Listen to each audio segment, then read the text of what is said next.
민수기 배경을 보면 이스라엘 백성이 출애굽한 후에 하나님이 그들을 시내산으로 인도하셔서 언약도 맺고 율법도 주셨습니다. 그리고 이제 약속의 땅 가나안으로 들어가기 위한 준비를 하고 있는 거죠.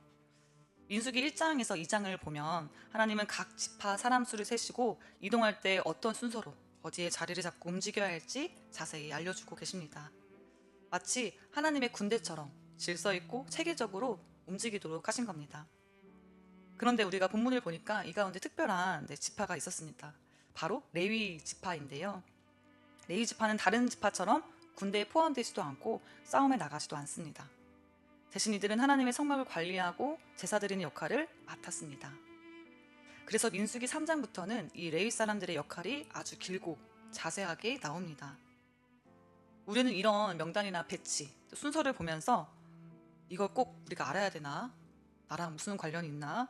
라는 생각이 들 수 있습니다. 하지만 이 부분은 단순한 역사 기록이 아니라 그들의 역할을 기록한 것이 아니라 하나님이 어떤 분이신지, 하나님을 따르는 백성이라면 어떻게 살아야 하는지를 보여주는 중요한 내용인 겁니다. 그리고 민수기 4장은 레위 지파 사람들 중에서도 30세부터 50세까지의 성인 남자들만을 대상으로 성막을 섬기는 특별한 일을 맡기시는 내용입니다. 단순히 너희가 성막을 맡아라 끝나는 게 아니라 누가 어떤 일을 맡을지 어떤 역할을 할지 아주 자세하게 알려주십니다. 본문 4장 1절에서 16절에서는 레위 지파 중 고앗 자손이 성막의 가장 거룩한 기구들을 운반하는 중요한 역할을 맡았음을 보여줍니다. 이는 단순한 짐꾼의 역할이 아니라 성소의 핵심 기구들을 다루는 매우 책임 있는 사역이었습니다. 이러한 중대한 임무를 장자인 게르손 자손이 아니라 둘째 아들인 고앗 자손이 맡게 된 것은 아론의 자손의 아론 자손의 제사장 가문이 그들 가운데 있었기 때문일 수도 있지만 근본적으로는 하나님의 주권적인 선택에 의한 것이었습니다. 이와 같이 하나님은 그분의 특별하신 뜻과 계획에 따라 각 사람에게 재능과 질서에 따라 역할을 맡기셨습니다. 이 원리는 오늘날 우리에게도 마찬가지입니다. 누구는 목회자로, 장로로, 권사로, 집사로, 성도로, 순장으로, 교사로 다양한 직분으로 부름을 받았고 각자에게 맡겨진 사역이 있습니다. 삶의 여러 부담 속에서 직분을 감당하는 게 쉽지는 않지만 모든 것이 하나님의 주권 아래 있음을 기억하는 모두가 되기를 소망합니다. 때로는 자신의 판단이나 욕심으로 감당하려 했다는 생각이 들 수도 있지만 하나님은 아무렇게나 직분을 맡기지 않으십니다. 하나님께서 세우신 나의 직분, 그리고 서로의 직분을 존중하면서 충실히 순종하는 마음으로 살아가는 우리 모두가 되기를 소망합니다. 우리 본문 4장 3절을 함께 읽도록 하겠습니다. 3절입니다. 곧 30세 이상으로 50세까지 회막의 일을 하기 위하여 그 역사에 참가할 모든 자를 계수하라. 아멘. 당시 싸움에 나갈 수 있는 일반 백성들의 최소 나이는 20세였지만 성막을 섬기는 일의 최소 나이는 30세였습니다.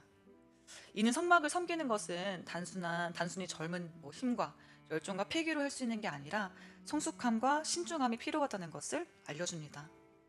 성막을 섬기는 것은 전쟁과는 달리 하나님 앞에서의 거룩한 책임을 다하는 일이기 때문에 성숙한 믿음의 준비가 필요했다는 겁니다. 또한 성막을 섬기는 일이 나이가 50세까지로 정해진 이유는 기력이 쇠해져서 제대로 역할을 감당하기 어려운 상황을 예방하기 위한 조치였는데요.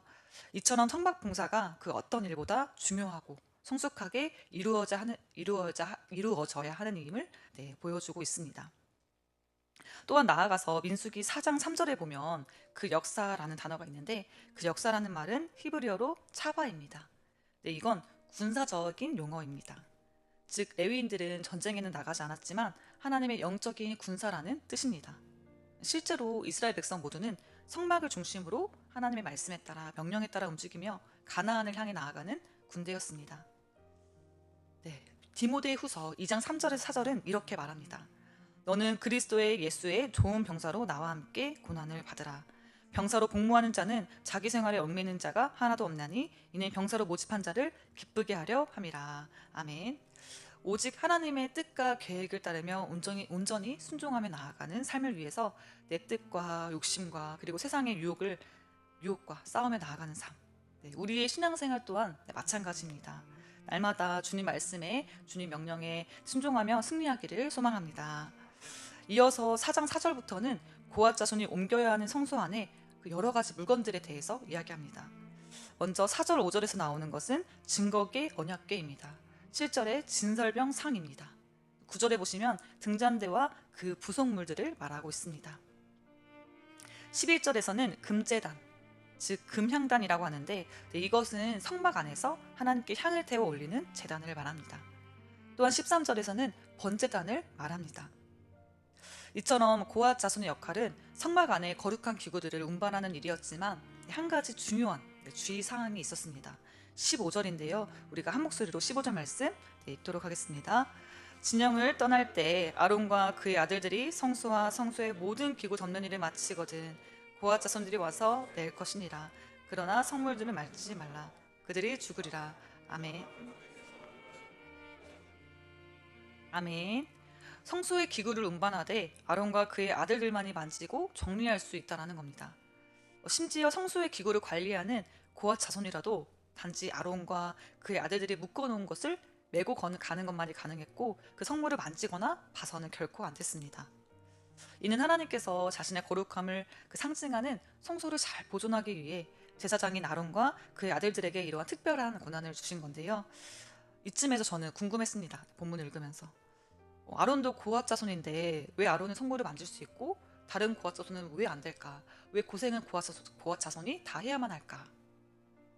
그런데 이유는 분명합니다. 하나님이 아론과 그의 자손을 제사장으로 구별하셨기 때문입니다. 또한 다시 15절에 보면 고앗 자손들은 이동 시에 성소에서 사용되는 각종 기구들을 메고 행군하도록 하였습니다. 그런데 성소 기구들은 대부분 금과 은이나 녹과 같은 금속으로 만들어져 보통 무거운 게 아니었습니다. 고앗 자손들은 가장 중요한 하나님의 일을 감당하는 역할, 그 영광을 얻었지만 결코 쉬운 일이 아니었을 겁니다. 오히려 남들보다 더 힘들고 어려운 길을 가야만 했습니다. 성물들을 만지지도 보지도 못하면서 묵묵히 그것을 어깨에 메고 가야만 하는 길이었습니다. 네, 그렇습니다. 하나님의 일을 감당하는 것은 각 사람에게 저마다 다르고 역할도 그 무게도 다릅니다. 고린도전서 12장 28절에 제가 읽어드리겠습니다. 하나님이 교회 중에 몇을 세우셨으니 첫째는 사도요, 둘째는 선지자요, 셋째는 교사요, 그 다음은 능력을 행하는 자요, 그 다음은 병 고치는 은사와 서로 돕는 것과 다스리는 것과 각종 방언을 말하는 것이라.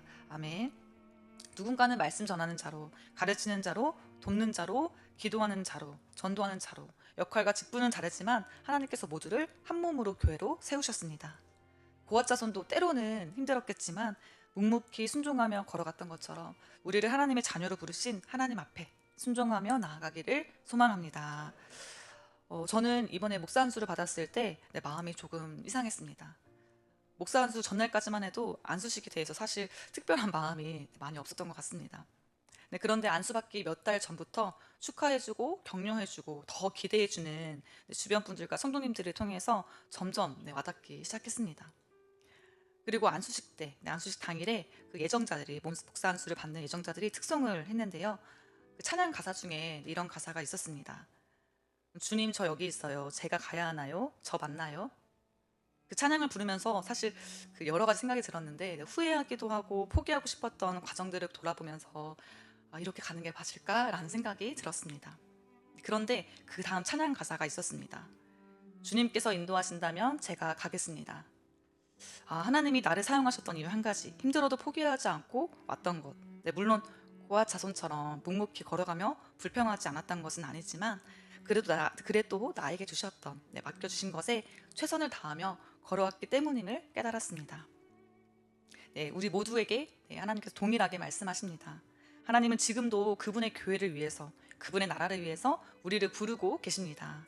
네, 누구는 말씀을 전하고, 누구는 조용히 기도하며, 누구는 청소하고 봉사하고, 누구는 가르치고, 누구는 묵묵히 뒤에서 기도하며 섬깁니다. 맡은 사역의 무게는 달라도 그 모든 사명은 하나님의 주권 속에 이루어졌고 주어진 것입니다. 우리가 맡은 그 자리에서 하나님의 부르심 앞에 충성되게 살아가는 모두가 되기를 소망합니다.